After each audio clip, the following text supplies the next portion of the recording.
ಅಲ್ಲ ಅಪರೂಪ ಕಾಣುದೆಲ್ಲ ನೋಡ್ಕೊಳ್ಳಿ ಬಿಡಿ. ಏನೋಪ್ಪ ಬಿಟ್ಟು ಕಣ್ಣು ಬಿಟ್ಟ ಹಾಗೆ ಉಂಟು. ಅದೇ ಅಪರೂಪದ ವಸ್ತು ಕಂಡಾಗ ಎಲ್ಲರಿಗೆ ಕಣ್ಣು ಮುಟ್ಲಿಕ್ಕೆ ಆಗುವುದೇ ಇಲ್ಲ. ಹೌದಾ? ಹೌದಪ್ಪ. ನೋಡಿ ನೋಡಿ ನೋಡಿ ಅತ್ತ ನೋಡಿ ಹಣ್ಣು ಹಣ್ಣು ಮುದುಕರು ಬಾಯಿ ಎಳೆದ್ರೆ ಮಾರುದ್ದ ಬರ್ತದೆ. ನನ್ನನ್ನೇ ದಿಟ್ಟಿಸಿ ನೋಡ್ತಾ ಇದ್ದಾರೆ ಮುದುಕರು. ಆಯ್ತು ಅರ್ಥ ಆಯ್ತು. ಅವ್ರ ಭಾವನೆ ಹೇಗೆ ನೋಡಿ. ಇವಳಷ್ಟೇ ಚಂದದ ಹೆಣ್ಣು ಮೊಮ್ಮಗಳೊಬ್ಬಳು ನಮಗೆ ಇದ್ರೆ ಎಂಬ ಹಾಗೆ ಆಲೋಚನೆಯನ್ನ ಮಾಡ್ತಾ ಇದ್ದಾರೆ. ಜಗಡಿಯಲ್ಲಿ ನೋಡಿ ಹೆಂಗಸರು ಇನ್ನೇನು ತಿಂದೇ ಬಿಡ್ತಾನೆ ಎನ್ನುವ ಹಾಗೆ ನೋಡ್ತಾ ಇದ್ದಾರಲ್ಲ. ನಿಮ್ಮವರೇ ಅವ್ರೇನ್ ತೊಂದ್ರೆ ಗೊತ್ತು ಗೊತ್ತು. ಅವ್ರಿಗೆಲ್ಲ ಹೊಟ್ಟೆ ಕಿಚ್ಚು. ಅಷ್ಟು ಚಂದದ ರೂಪ ಅವರಿಗಿಲ್ವಲ್ಲ. ಅಲ್ಲ ನಿಮ್ಮವ್ರಿಗೆ ನಿಮ್ಮವ್ರ ಕಂಡು ಹೊಟ್ಟೆ ಕಿಚ್ಚ. ಹೌದಾ? ಹೊಟ್ಟೆ ಕಿಚ್ಚು. ನನ್ನಷ್ಟು ಚಂದದ ರೂಪ ಇದ್ದಿದ್ರೆ ಹೀಗಾಗ್ತಿರ್ಲಿಲ್ಲ. ಇರಲಿ ಇದು ಹೋಯ್ ಸ್ವಾಮಿ, ನನ್ನ ಪರಿಚಯ ಸಿಕ್ತೋ ಹೇಗೆ? ನಿಮ್ ಪರಿಚಯ ಸಿಗಲೇ ಇಲ್ಲ. ಎಲ್ಲೂ ನೀವು ಸಿಕ್ಕಲೇ ಇಲ್ಲ ನನಗೆ.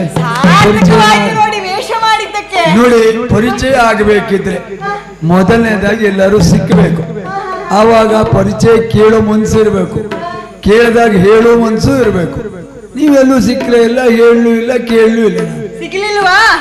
ಸಿಗಲಿಲ್ವಾ? ಇಲ್ಲಪ್ಪ. ಸಾರ್ಥಕವಾಯ್ತು, ನಾನು ವೇಷ ಮಾಡಿದ್ದಕ್ಕೆ ಸಾರ್ಥಕವಾಯ್ತು. ವೇಷ ಇದು ಹೌದಪ್ಪ, ವೇಷ. ಯಾರಿಗೆ ಮೋಸ ಮಾಡಲಿಕ್ಕೆ ಅಂತ ಕೇಳಬೇಡಿ. ಒಳ್ಳೆಯ ಕಾರ್ಯಕ್ಕಾಗಿ ವೇಷವನ್ನು ಧರಿಸಿದವಳು ನಾನಿದ್ದೇನೆ. ಅಲ್ಲ ಈಗಷ್ಟೇ ಮೊದಲು ಸ್ವಲ್ಪ ಹೊತ್ತಿನಿಂದ ವಿಷ್ಣು ನಮ್ಮ ಹತ್ರ ಮಾತಾಡ್ಕೊಂಡು ಹೋಗಿದ್ದಾನೆ. ಹೌದಾ? ಗೊತ್ತಾಗ್ಲಿಲ್ಲ ನಿಮಗೆ? ಹಾ ಇರ್ಲಿ ಇರ್ಲಿ, ಹಾ. ನಂತರ ಎಲ್ಲವೂ ಗೊತ್ತಾಗ್ತದೆ. ವೇಷ ಮಾಡಿದೆ ಅಂದ್ರೆ ಅಲ್ಲ ಅದು ನಮಗೆ ಈಗಷ್ಟೇ ಅವ್ರು ಮಾತಾಡ್ಕೊಂಡು ಹೋಗಿದ್ದಾರೆ. ಗೊತ್ತಾಗ್ತದೆ ಗೊತ್ತಾಗ್ತದೆ, ಹಾ. ಮುಂದೆ ಎಲ್ಲವೂ ಸಂಪೂರ್ಣವಾಗಿ ಗೊತ್ತಾಗ್ತದೆ. ಹೌದಾ? ಅಂದ ಹಾಗೆ ಹಾ ಈಗ ಇದು ನನಗೆ ಹೊಸ ವೇಷವೇ ಹಾ ಅಲ್ಲಪ್ಪ, ಹೊಸ ವೇಷ ಅಲ್ಲ. ಹಾ. ಹಿಂದೊಮ್ಮೆ ಈ ವೇಷ ಮಾಡಿದ್ದೆ ನಾನು.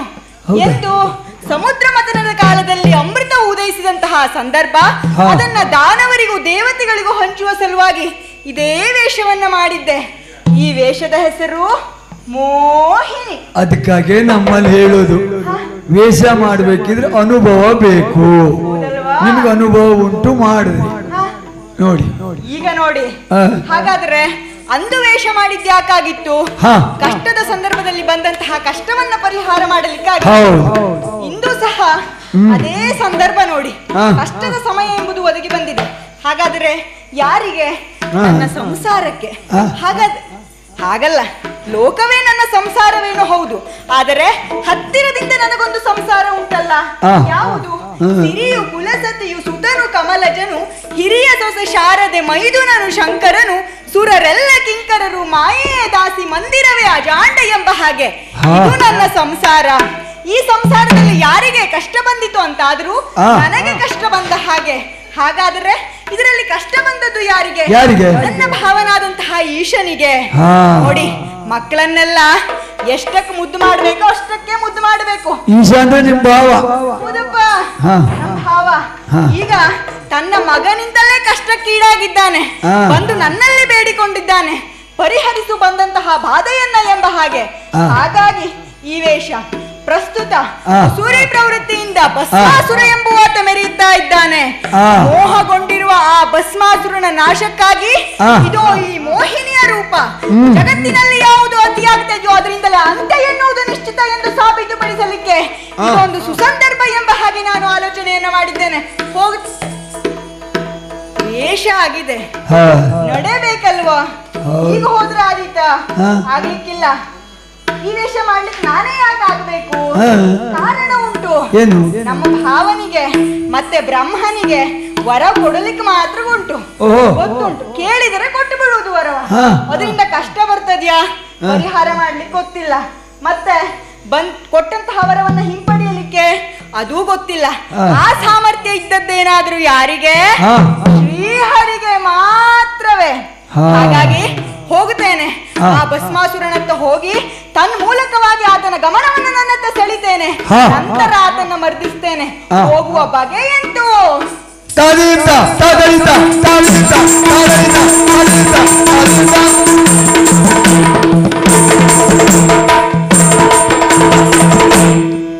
ಎಲ್ಲೆಲ್ಲ ಸೊಬಗಿದೆ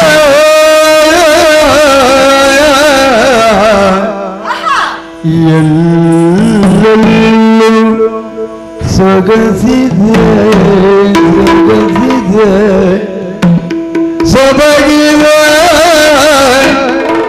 ಸೊಗಸಿದೆ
ಅರಳಿದ ತುಮಗಳ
ಕೋಗಿಲೆಯು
ನೋಡ್ತಾ ಇದ್ರೆ ಇನ್ನೂ ನೋಡ್ಬೇಕು, ಇನ್ನೂ ಕುಣಿಬೇಕು ಎಂಬಂತಹ ಹಂಬಲ ಹೆಚ್ಚಾಗ್ತಾ ಉಂಟು.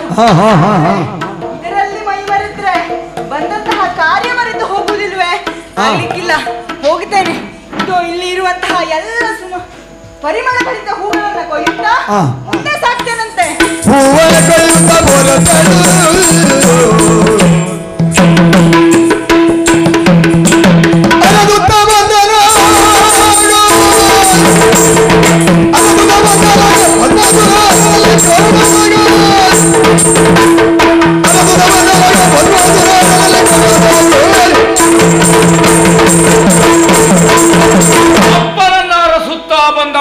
ದಟ್ಟ ಕಾಡಿಗೆ ಬಂದೆ ಬಂದೆ ಬಂದೆ ಮುಂದೆ ಬಂದು ನೋಡ್ತಾ ಇದ್ದೇನೆ.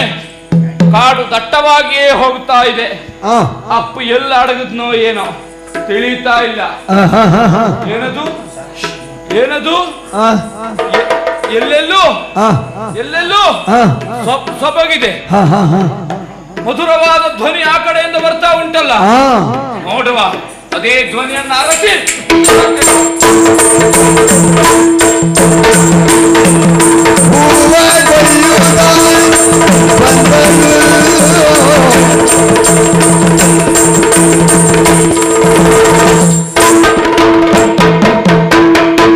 ಕಂಡನು ಭಸ್ಮಾಸುರೇನು ಕಂಡನು ಇಲಿಯ ಕಂಡನು ಕಂಡನು ಭಸ್ಮಾಸುರ ಕಂಡನು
ಕಂಡು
ಬಂದವ ನಾನು. ನೋಡಿದ್ರೆ ಸುಮಧುರವಾದ ಗಾನ ಕೇಳಿತು. ಮುಂದೆ ಬಂದು ನೋಡ್ತಾ ಇದ್ದೇನೆ. ಏನಿದು? ಏನು? ಇಲ್ಲಿಯವರೆಗೆ ನಾನು ಯಾವುದನ್ನ ಕಾಣಲಿಲ್ಲವೋ, ಯಾವುದನ್ನ ನೋಡ್ಲಿಲ್ವೋ ಅದನ್ನ ಇವತ್ತು ಕಾಣ್ತಾ ಇದ್ದೇನೆ. ಅದೆಲ್ಲ ಅಕಸ್ಮಾತ್ ಸಿಕ್ಕುದು. ಅದು ಹಾಗೆ ನಾವು ಜೀವಮಾನ ಇಡೀ ಬೇರೆಯವ್ರ ತಲೆ ಮೇಲೆ ಕೈ ಇಡುವುದು, ಅವ್ರು ಸುಡುದು ಇವ್ರು ಸುಡುದು ಮಾಡ್ತಾ ಇದ್ರೆ ಇಂಥದ್ದನ್ನೆಲ್ಲ ನೋಡ್ಲಿಕ್ಕೆ ಆಗ್ತದ? ಇಲ್ಲವಾ, ಯೋಗ ಬೇಕು. ಹೌದಪ್ಪ. ಅದರಲ್ಲೂ ಈ ದಟ್ಟವಾದಂತಹ ಕಾನನದಲ್ಲಿ ಇಂತಹ ಪ್ರಭೆ ಒಂದು ಹೇಳ. ಏನು? ಒಂದು ವೇಳೆ ಇವತ್ತು ಹುಣ್ಣಿಮೆ ಹೌದು ಅಂತ ತಿಳ್ಕೊಳ್ಳಿ, ಚಂದ್ರ ಆಕಾಶದಲ್ಲಿ ಇಲ್ಲ ಇವತ್ತು. ಹೌದಾ? ಯಾಕೆ? ಚಂದ್ರ ಇವಳು ಮುಖದಲ್ಲಿಯೇ ಇದ್ದಾನೆ. ಎಷ್ಟು ನೋಡಿದ್ರು ಕಂಡನು ಭಸ್ಮಾಸುರ ಮುಂದೆ ಹೋಗುವುದೇ ಇಲ್ಲ ನಮ್ದು. ಹೌದಾ? ಯಾಕೆ? ನೋಡು ಮುಗೀತು ಅನ್ನುವುದೇ ಇಲ್ಲ. ಇಂತಹ ಸೌಂದರ್ಯವತಿಯವಳು ಈ ಕಾನನದಲ್ಲಿ ಹೇಗೆ ಬಂದಳು? ನನ್ನ ಮನದ ಭಾವಕ್ಕೆ ಅನಿಸ್ತಾ ಉಂಟು. ಈ ಭಾವಕ್ಕೆ ಸೌಂದರ್ಯವನ್ನ ಮತ್ತೆ ಮತ್ತೆ ಮತ್ತೆ ಮತ್ತೆ ನೋಡಬೇಕು ಎನ್ನುವುದಾಗಿ ಅಡಿಯಿಂದ ಮುಡಿಯಿಂದ ಅಡಿಯವರೆಗೆ ನೋಡಿದಷ್ಟು ಕಣ್ಣು ಮಿಟುಕಿಸದೆ ಇನ್ನೂ ನೋಡಬೇಕು ಎನ್ನುವಂತಹ ಸೌಂದರ್ಯ. ನೋಡಿದಿರಾ ಆ ಚಂದ್ರನಂತಹ ಮುಖಮಂಡಲ, ಕೇಶ ರಾಶಿ ಹೇಗೆ ಕೆಲವೊಬ್ರದೆಲ್ಲ ಇರ್ತದೆ, ಏನು ಅಂತಲೇ ಗೊತ್ತಾಗುದಿಲ್ಲ ಅದು. ಇದು ನೋಡಿದಿರಾ ಹೇಗೆ ಕೇಶ ರಾಶಿ, ಉದ್ದವಾದಂತಹ ಜಡೆ, ನಾಗನ ಹೆಡೆಯಂತಿರುವಂತಹ ಕೇಶರಾಶಿ, ಒಂದೇ ಬಣ್ಣ ಅಂದ್ರೆ ನಾಗವೇಣಿ, ಕಪ್ಪು ಬಣ್ಣದುಂಟು. ಬೇರೆ ಬಣ್ಣ ಹಾಕ್ಲಿಲ್ವೋ ಏನೋ, ಅದೇ ಬಣ್ಣದಲ್ಲಿ ಉಂಟಪ್ಪ. ಇನ್ನು ಹಾಗೆಯೇ ನೋಡುತ್ತಾ ಬಂದ್ರೆ ಅಗಲವಾದಂತಹ ಹಣೆ, ಬಂಗಾರದ ಮಣೆಯ ತೆರದಲ್ಲಿ ಹೊಳೆಯುತ್ತಾ ಶೋಭಿಸುತ್ತಾ ಉಂಟು. ಆ ಹಣೆಯ ಮೇಲಿಟ್ಟ ತಿಲಕ ಎಂಥವರನ್ನು ಆಕರ್ಷಿಸಬೇಕು, ನಭದಲ್ಲಿರುವಂತಹ ನಕ್ಷತ್ರದ ರೀತಿಯಲ್ಲಿ ಶೋಭಿಸುತ್ತಾ ಉಂಟು. ಇನ್ನು ಆ ಹುಬ್ಬು ನೋಡಿದ್ರ ಎಷ್ಟು ಚಂದ ಹುಬ್ಬು. ಹೌದಾ? ಒಂದು ಹುಬ್ಬು ಹೀಗೆ ಹಾರಿಸಿದ್ರೆ ಎದೆ ಮೇಲೆ ತೆಗೆದು ಕಲ್ಲು ಹೊತ್ತಾಕದಾಗೆ ಹೋದ ಅಂತಲೇ ಲೆಕ್ಕ. ಮತ್ತೆ ಎದ್ದು ಬರುವುದಿಲ್ಲ ಅವ. ಒಂದು ಕೂದಲು ಆಚೆ ಈಚೆ ಆಗದ ಹಾಗೆ ಹುಬ್ಬನ್ನ ತೀಡಿದ್ದಾಳೆ. ಬಹುಶಃ ಇವಳ ಆಯುಷ್ಯದಲ್ಲೂ ಹುಬ್ಬು ಸರಿ ಮಾಡ್ಲಿಕ್ಕೆ ಎಷ್ಟು ಖರ್ಚಾಗ್ತದೋ ಗೊತ್ತಿಲ್ಲ ನನಗೆ. ಆಗುಂಟು ಹುಬ್ಬು, ಅಂತಹ ಹುಬ್ಬು, ಹರಿಣ ನಯನದಂತಹ ಕಣ್ಣು, ಆಚೆ ಈಚೆ ಕಣ್ಣನ್ನ ಮಿಡಿಕಿಸುತ್ತಾ ತನ್ನ ಕಣ್ಣಿನ ತುದಿಯಿಂದಲೇ ಎಲ್ಲರನ್ನು ನಾನು ಕೇಂದ್ರೀಕರಿಸುತ್ತೇನೆ ಎನ್ನುವ ಹಾಗೆ ನೋಡ್ತಾ ಇದ್ದಾಳೆ. ಆ ನಾಸಿಕವೋ ತುಟಿಯೋ ಒಟ್ಟಾರೆಯಾಗಿ ಹೇಳುವುದಾದರೆ ಭಾವಕಿಯ ಸೌಂದರ್ಯವನ್ನು ನೋಡುವುದಕ್ಕೆ ಸಾಕಾಗುವುದಿಲ್ಲ. ಇದು ಒಂದು ಜನ್ಮ ಸಾಕಾಗುವುದಿಲ್ಲ ನನಗೆ. ಆದರೆ ನಾನೊಬ್ಬನೇ ಇದೇ ರೀತಿಯಾಗಿ ಮಾತನಾಡ್ತಾ ಇರುವುದ, ನನ್ನೊಳಗೆ ನಾ ಮಾತನಾಡ್ತಾ ಇದ್ರೆ ಕೆಲಸ ಆಗ್ತದ? ನನಗೂ ಮುಂದೆ ಹೋಗ್ಬೇಕು ಅಂತುಂಟು. ನಮಗೆಲ್ಲ ಕೆಲಸವೂ ಅಭ್ಯಾಸ ಉಂಟು ಸ್ವಾಮಿ. ಯಾವುದಾದ್ರೂ ಸ್ವಲ್ಪ ಕಷ್ಟ ಆದ್ರೂ ನಿನ್ನ ಹತ್ರ ಆಗುದಿಲ್ಲ, ನನ್ನ ಹತ್ರ ಆಗುದಿಲ್ಲ ಅಂತ ಹೇಳ್ತೇನೆ. ನಿನ್ನ ಹತ್ರ ಆಗ್ತದೆ ಮಾಡು ಅಂತ ಹಿಂದಿನ ಹೇಳುವವರು ಕೆಲವರು ಇದ್ದಾರೆ. ಸರಿಯೋ ಮಾಡ್ತೇವೆ ನಾವು. ಆದರೆ ಇದು ಒಂದು ಕೆಲಸ ಉಂಟು ನೋಡಿ. ಯಾವುದು? ಇಷ್ಟು ದಿನದವರೆಗೆ ನಮಗೆ ಅಭ್ಯಾಸ ಇಲ್ಲದ ಕೆಲಸ. ಯಾವುದು? ಹೆಣ್ಮಕ್ಳು ಮಾತಾಡಿಸೋದು. ಅದು ಒಂದು ಕೆಲಸ ನಮ್ಮಲ್ಲಾಗುದಿಲ್ಲ. ಕೆಲವೆಲ್ಲ ಪ್ರಯತ್ನ ಮಾಡಿದ್ದೇವೆ. ಈಗ ಆಗುದಿಲ್ಲ ನೀವು ಬಿಡ್ತಾ ಇದ್ರಿ ಅಲ್ಲಪ್ಪ. ಈಗ ಇವತ್ತು ಬಿಡುವುದಿಲ್ಲ ಅಂತ ಹೇಳಿದ್ದು, ಇವತ್ತು ಮಾತಾಡಿಸುದೇ. ಇವತ್ತು ಏನಾದ್ರೂ ಮಾಡಿ ನಮ್ಮೊಳಗೊಂದು ಮೈತ್ರಿ ಆಗ್ತದ ನಿರ್ಧಾರ ಮಾಡುವುದು ಅಂತ ತೀರ್ಮಾನ ಮಾಡಿದ್ದೇನೆ ನಾನು. ಏನಾಗಿದ್ದಾಗ ಹೋಗ್ಲಿ ಬೇಕಿದ್ರೆ. ಇಷ್ಟು ದಿನ ಎಲ್ಲ ನಾವು ನೋಡಿದ್ದಿತ್ತು. ಇವತ್ತು ಮಾತಾಡಿಸುದೇ, ಬಿಡುವುದಿಲ್ಲ ಅಂತ ಹೋಗುದು. ಅವಳು ಹೀಗೆ ತಿರುಗಿದ್ಲ ಇಲ್ವಾ, ನಾವು ಹೀಗೆ ತಿರುಗಿ ಹೀಗೆ ಬರುದು. ಧೈರ್ಯವೇ ಸಾಕಾಗುದಿಲ್ಲ. ಇವತ್ತು ಬಿಡುವುದಿಲ್ಲ, ಮಾತಾಡಿಸೇ ತೀರ್ತೇನೆ. ಹೇಗೂ ಯಾರೂ ಇಲ್ಲ. ಒಯ್ದ್ರು ಇದ್ದದ್ದು ಮರ ಗಿಡ, ನಾನು ಅವಳು ಇಬ್ಬರೇ ಇಲ್ಲಿದ್ದದ್ದು. ನೋಡುವ, ಧೈರ್ಯ ಮಾಡಿ ಮಾತನಾಡಿಸಿ ಬಿಡ್ತೇನೆ. ಓ ನಾರಿಮಣಿ, ಯಾರು ನಾರಿ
ಹೆಜ್ಜೆ ಹಾಕಿದ್ಯಾ ಇಲ್ವಾ?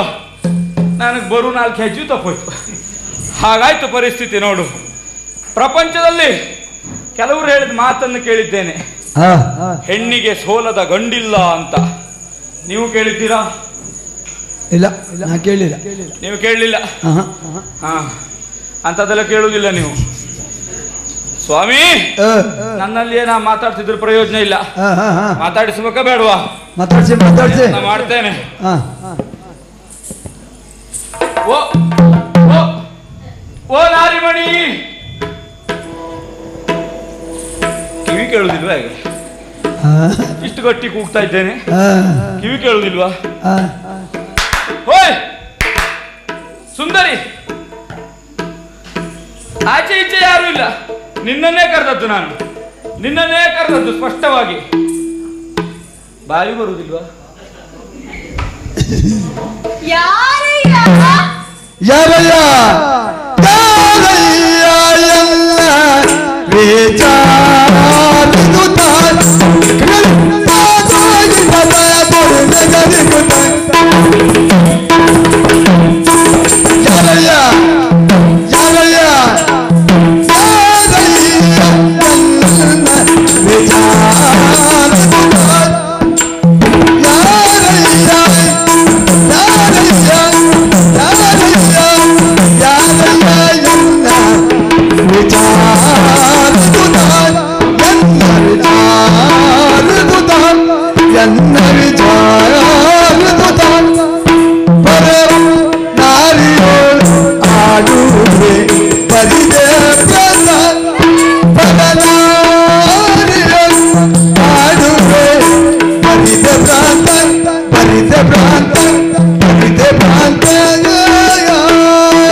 ನಾನೇ ನಾನೇ ನಾನೇ. ಯಾರಯ್ಯ ಎಂದು ಕೇಳಿದ್ದು? ಕಿವಿ ದೂರುವ? ದೂರ ಅಲ್ಲಪ್ಪ, ಕಿವಿ ಹತ್ರ, ಅದಕ್ಕೆ ಕರೆಯೋದಕ್ಕಿಂತ ಮೊದಲೇ ಬಂದಿದ್ದೇನೆ. ಅಲ್ಲ, ಕಿವಿ ಕೇಳಿಸುವುದಿಲ್ವಾ ಅಂತ? ಯಾರಿಗೆ? ಯಾರಯ್ಯ ಅಂತ ಕೇಳದ್ದು. ನನಗೆ ಪಿಸು ಮಾತಾಡಿದ್ರು ಕೇಳಿಸ್ತದೆ. ಮತ್ತೆ ಬಂದಿಯಲ್ಲ, ಕರೆದಿದ್ದಕ್ಕೆ ಬಂದಿದ್ದು. ಯಾರಯ್ಯ ಅಂತ ಕೇಳಿದೆ? ನಾನೆಲ್ಲೋ ಬಾರಯ್ಯ ಅಂದ್ಕೊಂಡು ಬಂದೆ ಅಂದ್ಕೊಂಡೆ. ಓಹೋ ಆಗ ಯಾರಯ್ಯ? ಹೆಣ್ಣೊಬ್ಬಳು ದಾರಿ ಮಧ್ಯದಲ್ಲಿ ಹೋಗ್ತಾ ಇದ್ದಾಳೆ ಅಂದ್ರೆ ತಡೆದು ಮಾತನಾಡಿಸ್ತಾ ಇದ್ದೀಯಲ್ಲ. ನಾನು ವಿಚಾರ ಮಾಡಿದ್ದು ಹಾಗಲ್ಲ. ನಿನ್ನನ್ನ ಕಂಡಲ್ಲ, ನಿನ್ನ ಸೌಂದರ್ಯವನ್ನು ನೋಡಿದಂತ ನಾನು ನಿನ್ನನ್ನು ಮಾತನಾಡಿಸ್ಲಿಕ್ಕೆ ಮುಂದಾದದ್ದು. ನಿನ್ನನ್ನು ನೋಡುವಾಗ ಈ ಭೂತಳದಲ್ಲಿ ಎಲ್ಲೂ ಇಂತಹ ಸುಂದರಿಯನ್ನು ನಾನು ಕಾಣಲಿಲ್ಲ, ಇನ್ನು ಸುರಲೋಕದಲ್ಲಿಯೂ ನಾನು ಕಾಣಲಿಲ್ಲ. ನಿನ್ನ ಚಲನ ವಲನ ಎಲ್ಲ ನೋಡುವಾಗ ಒಂದು ರೀತಿ ನಾಗಶ್ರೀ ಕಂಡಾಗ ಆಗ್ತದಪ್ಪ. ಪುಣ್ಯಾತ್ಮ, ಅಂದ್ರೆ ನಾಗಲೋಕದ ಕನ್ನಿಕೆಯೋ ಎಂಬಂತೆ ಕಾಣ್ತದೆ ನನಗೆ, ಹಾಗಾಗಿ ಹೇಳಿದ್ದು. ತರುಣಿ, ಹಾಗಾಗಿ ಕೇಳಿದ್ದು. ಯಾರು ಪೇಳೆಲೆ ನಾರಿ ವಯ್ಯಾರಿ. ಒಂದು ಮಾತು ಹೇಳಲ್ಲ? ಏನು? ಎಲ್ಲ ಅಣ್ಣ ತಂಗಿ ಜೊತೆಯಲ್ಲಿ ನಡೆದುಕೊಂಡು ಹೋದ್ರೆ ಲೋಕ ಮಾತನಾಡುವುದು ಪಿಸ ಪಿಸ ಪಿಸ ಪಿಸ ಗುಸಗುಸ ಗುಸಗುಸ. ಇನ್ನು ಅಪರಿಚಿತಳು ನಾನು, ನನ್ನಲ್ಲಿ ಬಂದು ನಿನ್ನಷ್ಟಕ್ಕೆ ನೀನು ಮಾತನಾಡ್ತಾ ಇದ್ದೀರು ಸರಿ, ಈಗ ನನ್ನಲ್ಲಿ ಮಾತನಾಡುವುದಕ್ಕೆ ಮುಂದಾದೆ. ಯಾರು ನೀನು ಎಂಬ ಹಾಗೆ ನನ್ನನ್ನ ಕೇಳ್ತಾ ಇದ್ದೀಯ. ಒಂದು ಮಾತು ಹೇಳಲ್ಲ? ನಮ್ಮ ಪರಿಚಯವನ್ನ ಈಗೆಲ್ಲ ಕಾಲ ಬದಲಾಗಿದೆ ಪುಣ್ಯಾತ್ಮ. ಏನಾಗಿದೆ? ನಮ್ಮ ಪರಿಚಯವನ್ನ ನಾವು ಹೇಳಬೇಕು ಅಂತ ಆದ್ರೆ ಮುಂದಿದ್ದವ್ರ ಪರಿಚಯವನ್ನು ಮೊದಲು ತಿಳಿದುಕೊಳ್ಬೇಕು, ನಂತರ ನಮ್ಮ ಪರಿಚಯ. ಹಾಗಾಗಿ ನೀನು ಯಾರು, ಎಲ್ಲಿಂದ ಬಂದೆ, ನಿನ್ನ ತಂದೆ ತಾಯಿ ಯಾರು, ನಿನ್ನ ಪೂರ್ವಪರ ಏನು, ಎಲ್ಲವನ್ನ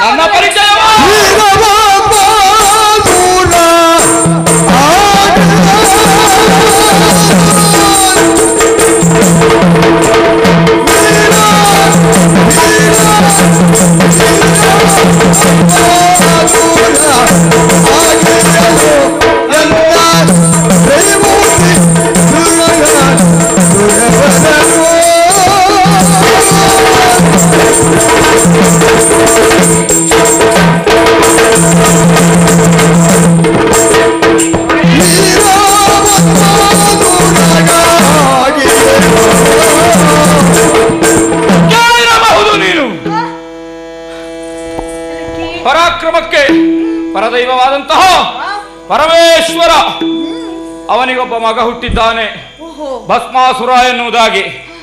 ಆ ಪ್ರಚಂಡ ಭಸ್ಮಾಸುರ ನಾನೇ.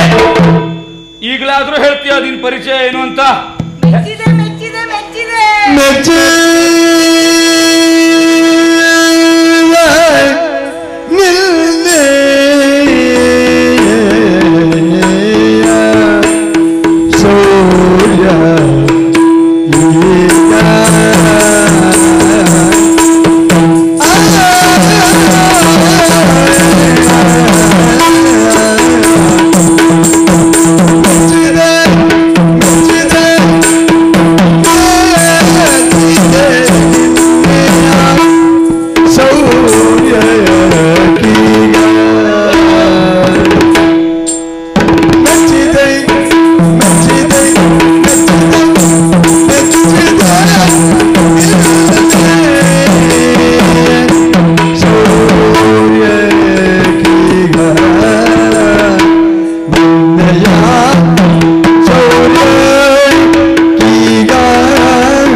ಮೆಚ್ಚಿದ್ಯಾ? ಹೌದಪ್ಪ.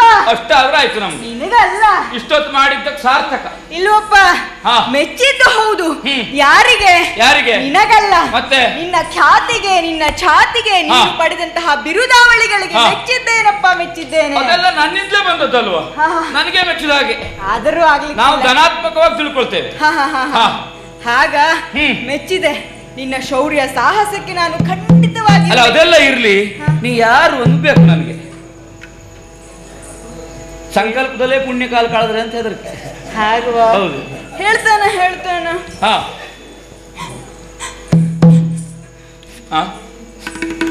ಅಳ್ಬೇಡ ಏನಾಯ್ತು ಹೇಳು. ನಾ ಸುಧಾರಿಸ್ತೇನೆ, ಹೇಳು. ನನ್ನ ಪರಿಚಯವನ್ನ ಕೇಳಿದೆಯಲ್ಲ? ಅದ ನಿನ್ ಪರಿಚಯ? ಇಲ್ಲ. ಮತ್ತೆ ಹುಟ್ಟುವಾಗಲೇ, ಹುಟ್ಟುಕ್ಕಿಂತ ಮೊದಲೇ ಅಪ್ಪ ಸತ್ತು ಹೋದ.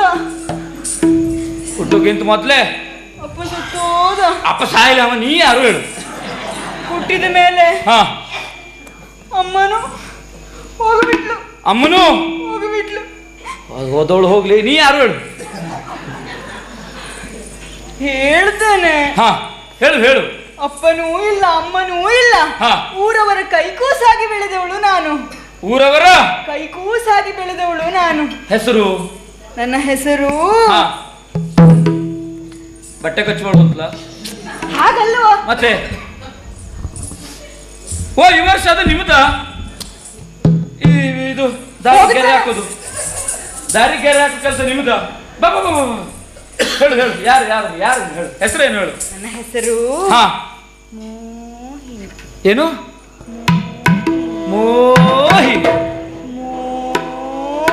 ಮೋಹಿನಿ.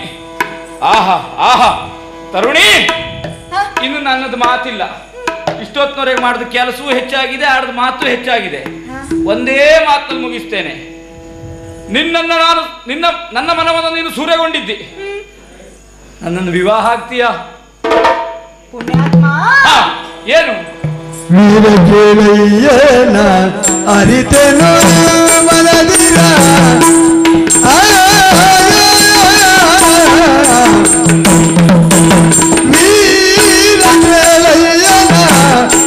ಅರಿತೇನೋ ಮನದಿರ ಒರಿದುಕೊಳ್ಳುವೆ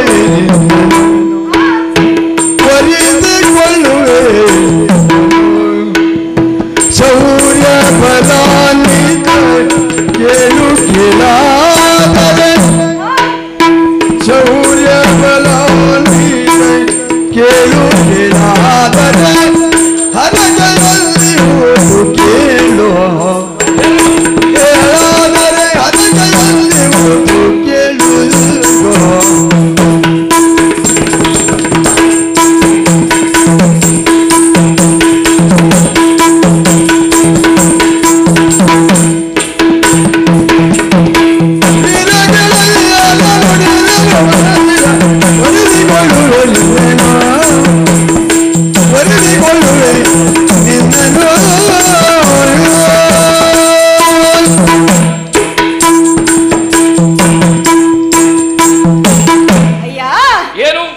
ಮನದಿನವನ್ನ ನಾನು ಅರಿತವಳಿದ್ದೇನೆ.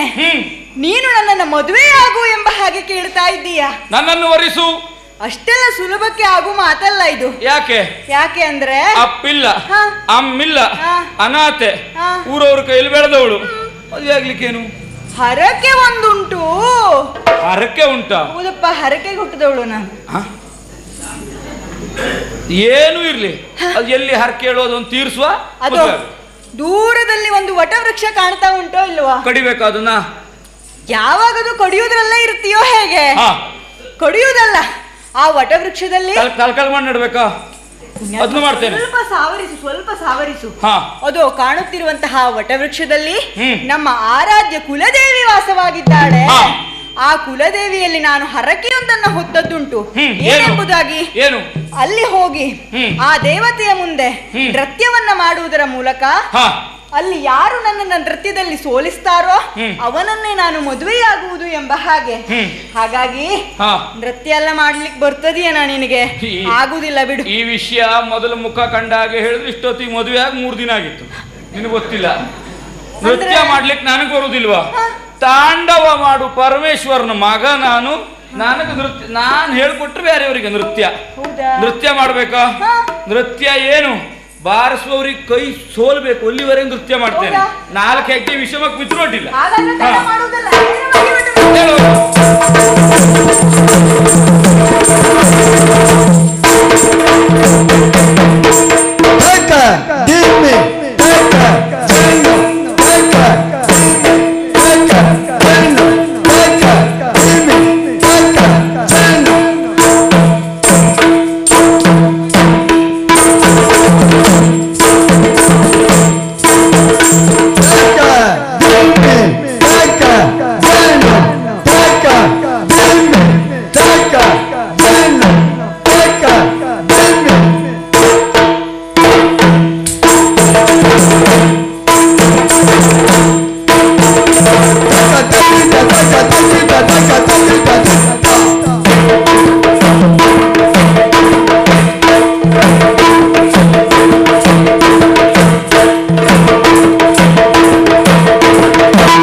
ದೇವತೆಗಳೆಲ್ಲೂ ಹೂಮಳೆಯನ್ನ ಗಳಿತಾ ಇದ್ದಾರೆ. ಆಸುರಿ ಪ್ರವೃತ್ತಿಯಿಂದ ಮೆರೆಯುತ್ತಿದ್ದಂತಹ ಭಸ್ಮಾಸುರನ ನಾಶವಂತೂ ಆಯಿತು. ನೇರವಾಗಿ ದೇವೇಂದ್ರನಲ್ಲಿಗೆ ಹೋಗಿ ವಿಷಯವನ್ನ ಮುಟ್ಟಿಸ್ತೇನಂತೆ.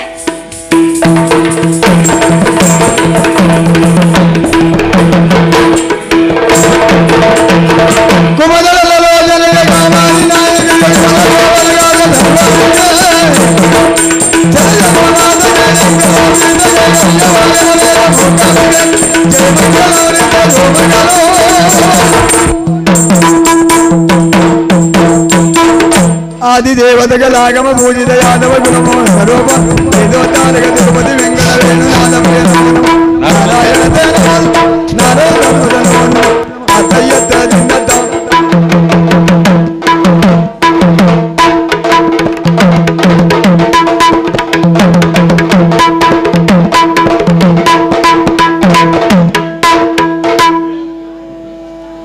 ಇಲ್ಲಿಯವರೆಗೆ